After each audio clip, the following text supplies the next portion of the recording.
thank the distinguished representative of Switzerland and now call upon the distinguished representative of Czechia to take the floor.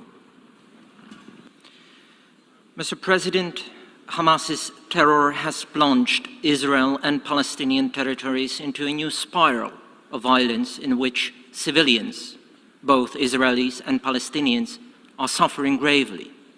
Many lives have been lost. Homes, hospitals, and schools have been damaged.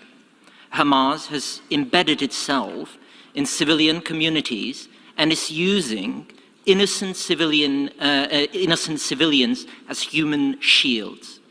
But even wars have rules, and the effort to protect every civilian life lies at the very core of them. All civilians must be protected at all times in line with international humanitarian law.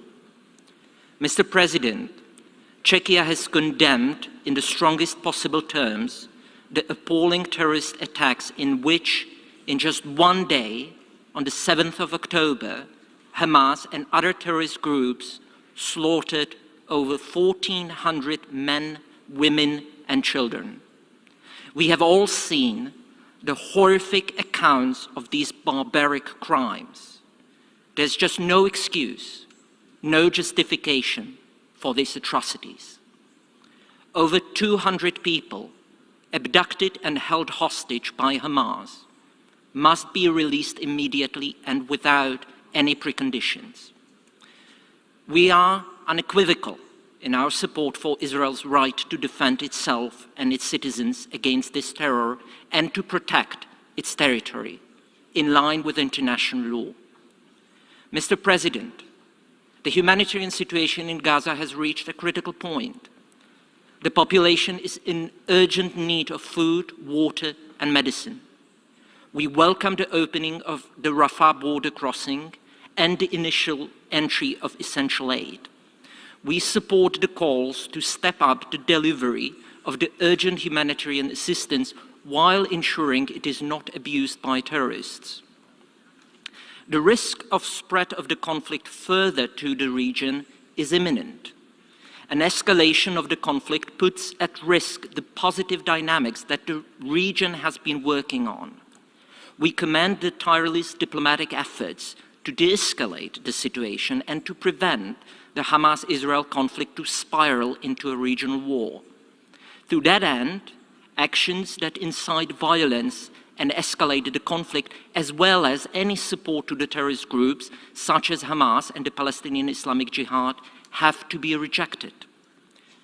Mr. President, the resolution this General Assembly has just adopted contains many points that we support as an attempt to address this complex situation.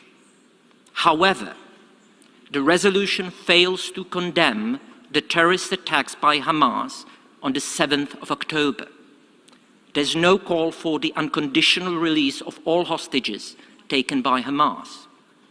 The resolution fails to recognize Israel's right to defend itself and its citizens against terrorism. Last but not least, it doesn't provide assurances that the delivery of the urgent humanitarian assistance is not abused by Hamas and other terrorists. If we are not clear about the need to stop terrorism, we are not making progress towards the desired peace in the Middle East. For these reasons, Czechia decided to vote against the resolution. Mr. President, despite the current burst of anger and division, we believe that the majority of Israelis and Palestinians prefer the path of peace, not war and terror. Czechia is firmly committed to a two-state solution, which remains the only vital perspective to ensure Israel's security and to fulfill the Palestinian desire for their own statehood. Both Israelis and Palestinians deserve to live in peace, security, and dignity. I thank you.